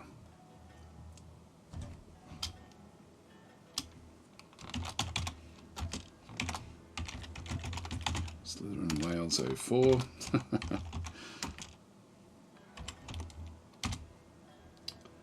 Do the save. And so in this case, if we have a look at the siege, it's actually happening through here. Now we've still got the unbreached walls. It's now -6. So there's been now a change. Its total siege rating is -6. So at this point in time, the siege itself is a problem, but I can assault. So I can actually send my army in to assault. And I'll just show you what actually happens with this. If I go and tell it to assault, I can actually click the fortified structure at the next opportunity. I can also right click on the structure to do the assault that way. So I can either set it there or not. So assault the fortified structures at the next opportunity. Now we'll probably still win it, and we may win it easily, but we don't really know. It's sort of better to try to remove things. This may still be a way to do it, but it can be a little bit risky. So let's go and do that one. You can see there different movements will occur at different times as well. Let's just go and end our turn, just so we can sort of see what actually does happen here. Now you can't play these sorts of siege assaults in Field of Glory 2 Medieval. If you've got Field of Glory 2 Medieval, for most of the battles you can actually play the battles out in that, but not an assault.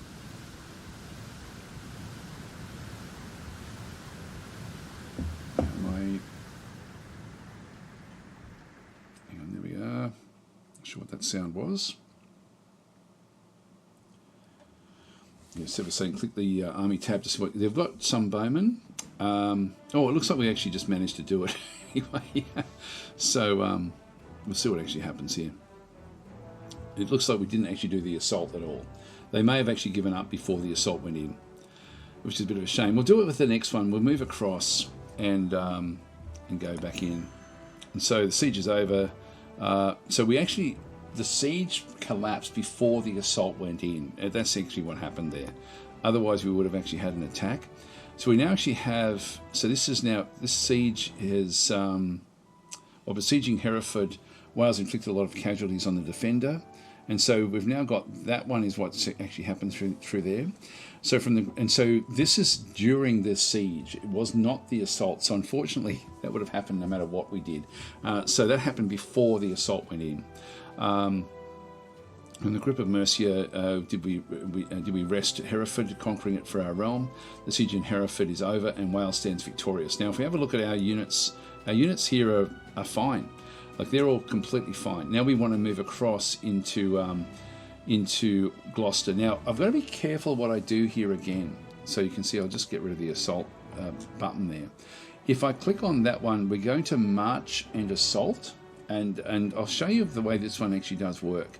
So this would be like a full-on assault on the actual the Mercians at this location. I'll just see if I can actually get it there. There is actually a force in through here. This is not just a garrison. William Rufus is the Earl William Rufus is the ruler, age 14. Unknown abilities back in through this other side, so we don't know. He doesn't know what's going on. He does actually have 1 and 1 there, so he's actually not terrible, even though he's only 14 years old.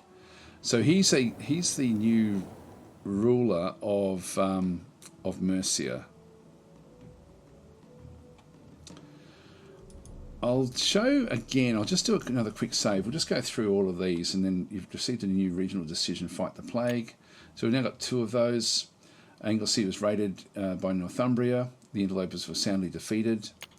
And then we've got from the grip of Mercia, did we wrest Hereford? Yep, that's fine. So we've got these sorts of things now happening. So that was raided by Northumbria. That's a Northumbrian fleet. Back out through here, which is actually fairly strong. Wow. All right, so we've got a big Northumbrian army back there, which could assault anything that it wants. There's 17 units on board.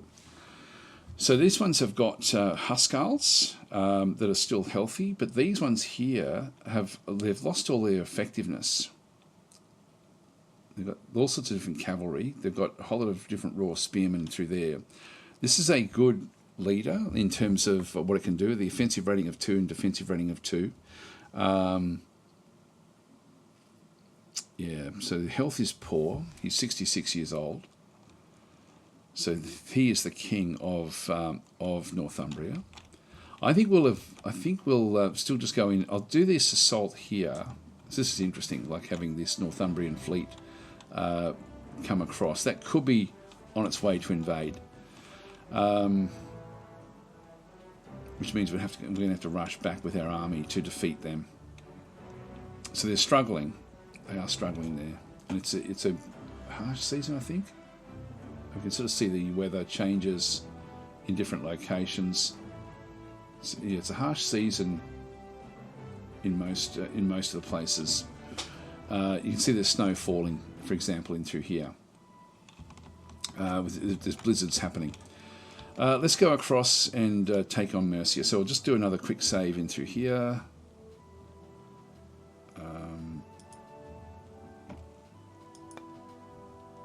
Let's override that file, and I'll just do. So the ways that I can attack with this, I can track that particular unit. So this will actually then go and try to chase down that particular army. If I right-click on that. If I right-click in the province, see how the arrow is now moving past that unit? That means I'm going to just be moving into the province, or I can right-click on the building. It's very important to know what you are doing when you do these right-clicks. So there's I've got 3 options there to try to chase this one down, to try to move in and assault the city straight away, or to move into the city and besiege it. So move into the location and besiege it. Let's go and do that one there, ordering it the assault. If I do this one through here, I'm targeting the Mercian army. But we're going to do the assault. You can see ordering assault. The assault's going to go straight in. Let's just see what actually happens here. And so we will then move. Now, there's also other things that come into play in here. We have to cross this big waterway, and that's going to then impact. Here comes the others as well. They're now moving in to assault us. Now we have the. This is Northumbria. Is going up against our 5 units. I'll skip this one, and then we go in with the actual assault. Now, with this one through here, you can see that we can't export these out. So we've just come straight in. We've got a combat power. They've got a combat power of 87 with 9 units. And we have a combat power of 124 with 14 units. But there are different things that are sort of impacting what happens in through here. So all we can do is play these within the game itself. We don't get to export these battles out. So we'll just go and view the battle. And so the way this works is, depending on the frontage is really all important here. Now we may still win it, but it's not going to be easy. And so this is the town that we're then sort of doing. So if we have a look at everything that's going on, this is actually the way that battles work in the game. And so battles all come down to the frontage, the number of forces you have, what they're good at, what they're bad at, things like this. So if we've got region is Gloucester, it's lightly fortified, the terrain, so there's only the wooden wall, there's no stone walls or anything like that. Terrain defense is 2, which means that the defenders will actually end up with a +2 to their die rolls, which is actually fairly massive. That's a big amount. It's turn 25 of the actual game itself. So we just get started. So we start the battle. Now the first thing is a range phase. Anyone that has got like a ranged ability will then fire at the enemy forces. Now we've got 5 of these javelin men, and they've got peasant militia. Sorry, they've got. I thought they had bowmen. Got Huskarls back into there. They're going to be very hard to dislodge. Light militia. Yeah, they do actually. There is. I think they've got the 3 there.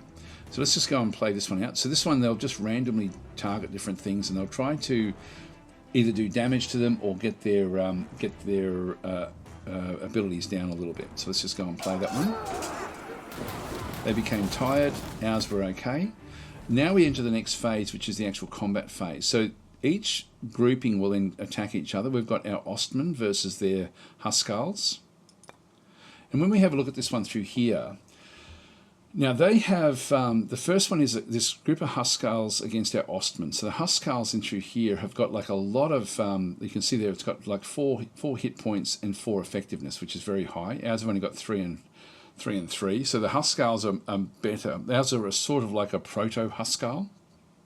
But these are full-on Viking Huskarls back into there. Now these actually get other bonuses as well. And so they've got an 8 combat rating. We've got a 9 combat rating. So our combat rating is actually fairly high because ours are experienced. But they've got +1 support bonus and +2 defense bonus. So they end up with getting, their 8 becomes 11. Ours, we get +1 support bonus because they've got, the support bonus is because they've got ranged troops in behind. And so they've got the ranged troops in behind giving them, both of them, support bonus. But this one essentially gets an extra 2 on top. So there's 1 point difference. The difference here is that there's no one defending, and so there's no extra die rolls. So we may still be okay. We're getting a bonus. We've got a base of 10 because of the combat rating plus the 1. They've got a base of 11 because of those numbers in through there. Now this is the minimum roll that they can do. They're unstoppable. These are sort of Viking Huskarls, so they're unstoppable, and they're also regular troops. They're getting +1, so their minimum roll that they can have is a 5. For us, we're strong, and these have just been recruited, so we end up with a minimum roll of 3. So if we roll on the 10-sided die a 3, we're going to, sorry, under a 3, but we'll keep on rolling until we get a 3. Now they've only got 1 die to roll, and we've got 3 dice to roll. This is our advantage. And the reason we have that, you always have 1 anyway, but then we have a bonus because we're using the attacker that we actually have in through here. Our general has got an offense rating of 2, which adds in the 2 different die rolls. So let's just now go and play it forward and see what we end up getting. Now, depending on the differences in the numbers, in general terms, whatever the difference is, will come off the off an effectiveness, then a hit point, effectiveness, hit point. So if there was 5 difference, it would be 1, 2, 3, 4, 5. So we'd end up with sorry, it's the other way.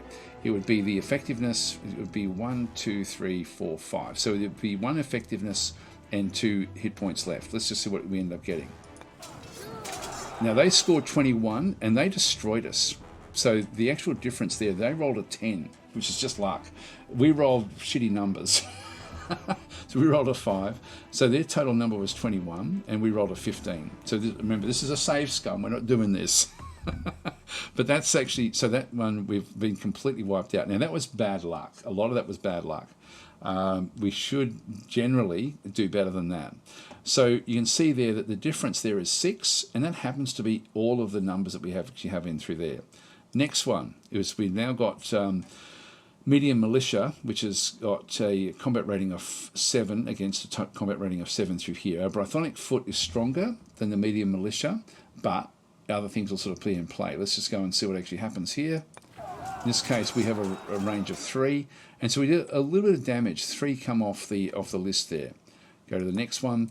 In this case, we actually have a combat rating of 5. Now, noble cavalry is not suitable for attacking in the cities. These are actually mainly for trying to get flanking. This is where the frontage is all important. If you the cavalry will tend to be on the outside edge, and you can see we've got a few in reserve through here. They will tend to be on the outside to try to get in and hit the flanks. In this case, they can't. They're actually part of the assault, and so the noble cavalry will go in. Again, we just got to hope that we end up scoring big in through this other side. Yep, we've got 1 extra point, and so just one of their effectiveness comes down. The next one back over through here, we have more Huscarls against our Ostmen again, and so same sort of deal as what we saw there before, and same result, except that we managed to stay in the fight. We scored a little bit better than what they did, but they scored the 10 through there again as well. Again, if they don't score a 5, they keep on rolling, so they're going to be getting somewhere between 5 and 10 anyway. So that's why their numbers are high. It's a really good little system, this one. Again, Brythonic foot. Destroyed them, and they're still not damaged. This is the only unit that's actually been lost. And then we go back into this one through here, where we actually have, this one's we're tired anyway because of the ranged attack. And so 6 and 6, again, using cavalry where we really shouldn't. There's a little bit of damage there, so this one's now just got 2 hit points left. Okay, so we now go into play the next range. Now the battle ended in a draw. So nothing much happened except that we lost one of our units, and they still are still standing strong. So if we now just go and click on OK, sometimes the battles will continue to fight, but in this case that was the assault. The assault failed, and so that's now gone. We lost our unit. They took some damage. So yes, there has been some damage in through there, and so it sort of works out fairly well. So yeah, no enemy. The enemy has no commander, which is lucky for us. You can see how difficult that is to do an assault. Let's go back out now and load back in the other fight, and I'll show you the difference with that. In fact, what we might do is even try to, because they're going to be landing, I probably would still have gone there. So I will, even though I know where the other enemy goes, I will come back in. So let's go across. Just go and skip that one as well. And so in this case, the battle in Gloucester. Yep. So yep, I'll skip that as well. So we end up having another fight coming back in through here as well. So this is Mercia versus Wales. Yep, they've got a combat. We've got a combat power of 100 left. I'll just skip that one as well. So we'd then be besieging this area. So still processing the turn. As I say, it is a WeGo system. Now we're going to need to destroy this army.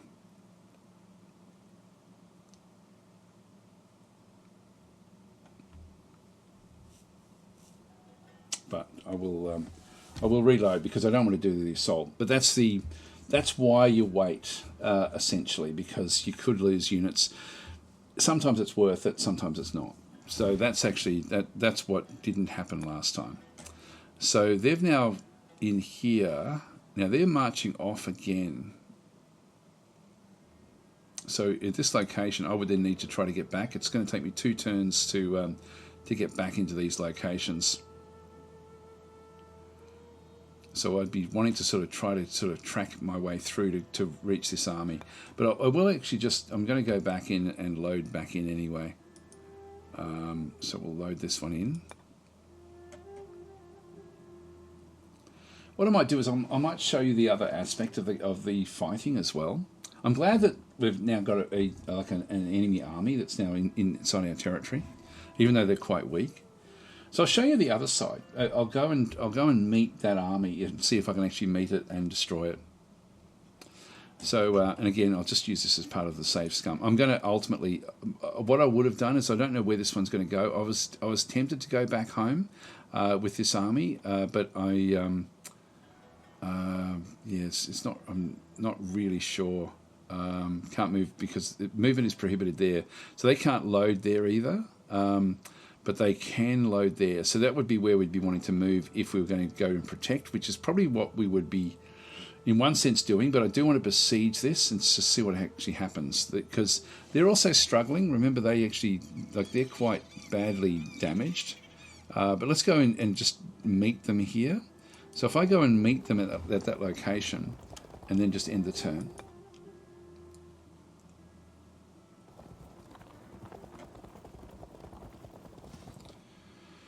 So again, it's a we go system. They may get there before us, but no, we're meeting at the same time. So now we actually have our battle. So they've got a combat power of 99 with 17 units. Yeah, so we've got the initial one, we don't quite get there. And so we've only got the 5 units initially to sort of go and do this one. Now this is a snowy hill with a frontage of only 6. We only have 5 units, so I'll just go and view the battle here. And so this is the Northumbrian army coming down through this mountain pass, this hilly pass.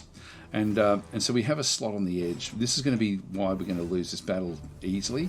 We also only have javelinmen and 1 Brythonic foot. So against a big force, they don't have any actual skirmishers.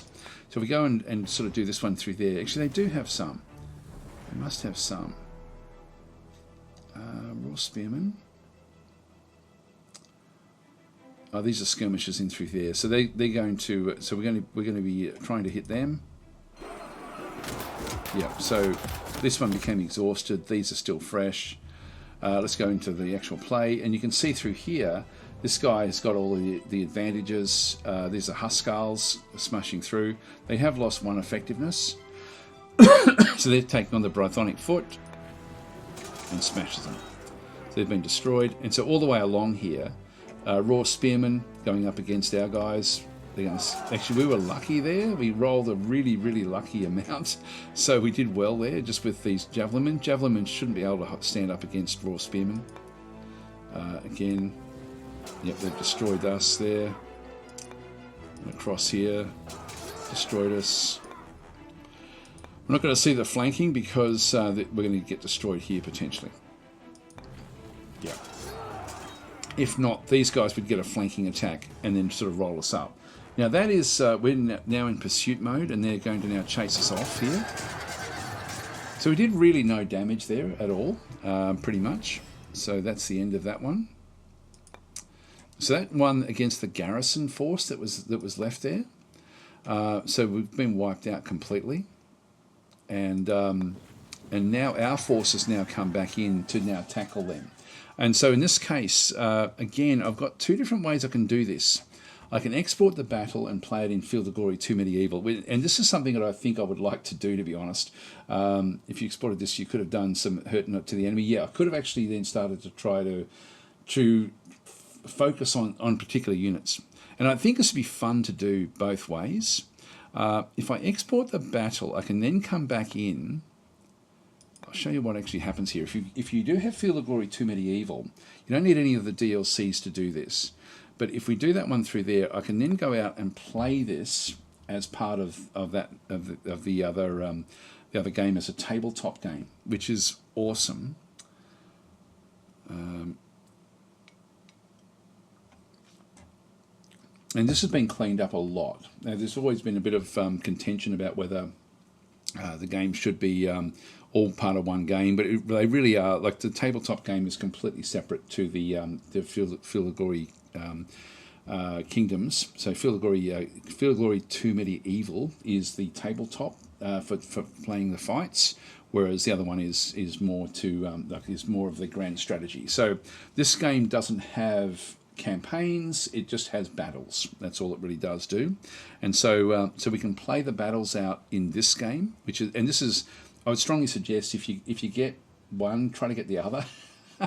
As in, if you get Field of Glory 2 Medieval and grab Kingdoms, you've sort of got the best of both worlds there.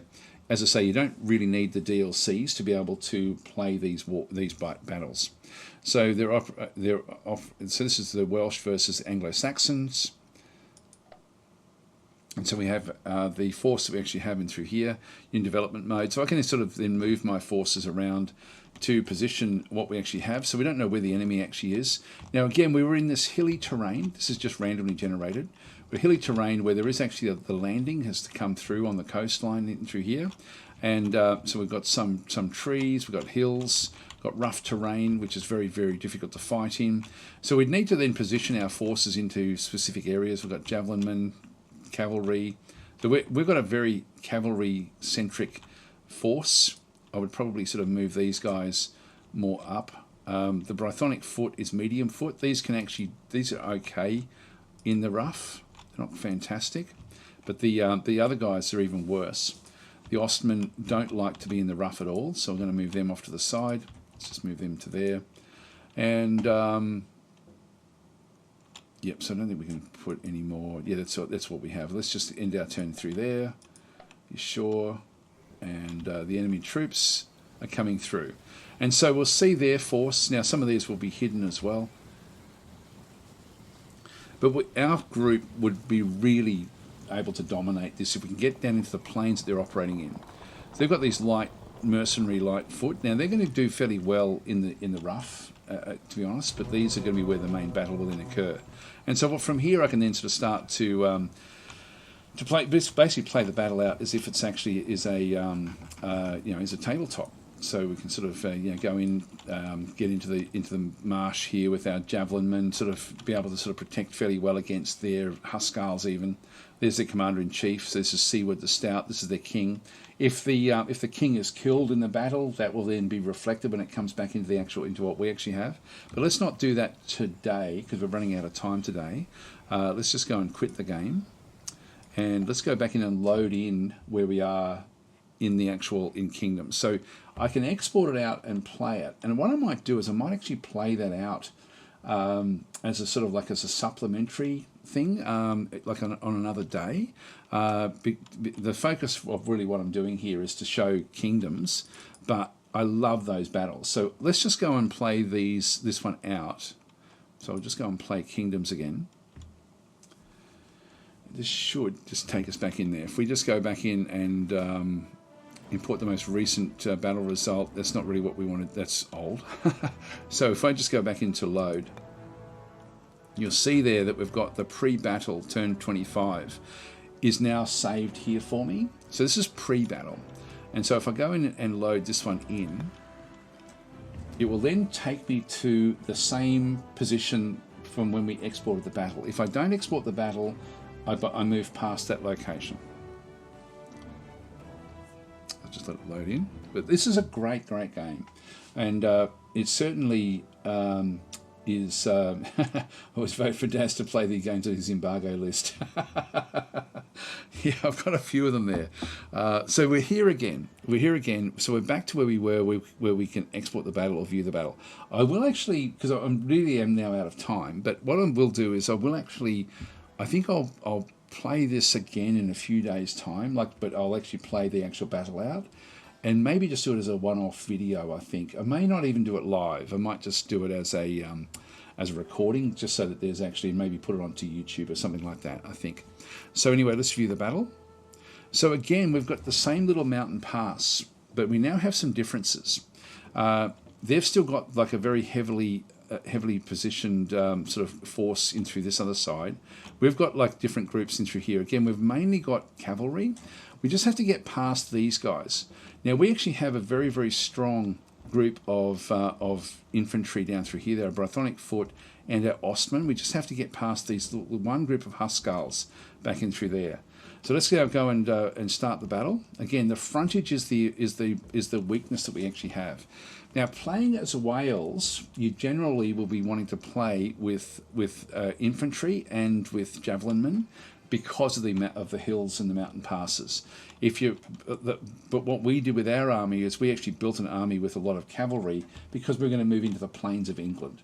So they've also got the same sort of... They've actually got a force which is fairly good for fighting through these sort of provinces in through here. Let's just go and see how we go. Range phase. We've got fairly even groups with the range phase. That one's now still fresh back in through here. So we did lose one through that side. They stood pretty well. We start off with the Huskarls. Now this is actually 2 versus 2. They have an advantage with the Huskarls against our Ostmen. Just got to hope that there's nothing sort of too dramatic. Yeah, we lost 2 there. That's okay. We're still standing. That's what we want to be doing. We've lost 1 each there. They're still going very, very strong. We should now dominate a little bit with these, I'm hoping. So actually, they've got their raw spearman is actually better than our Brythonic foot. That's actually a problem. This is where I definitely want to be playing this out in the other side. This one here as well. We do actually have the armoured nobles against raw spearmen is not all that effective. Have a slight advantage there. This one again, very, very similar with what we actually have in through this other side. Now the reason for this is that they've actually got the terrain defence. They got there before I did. If we had got there before them, it would have been completely different. This would have been completely different, but we didn't. We were, so they get destroyed, unfortunately.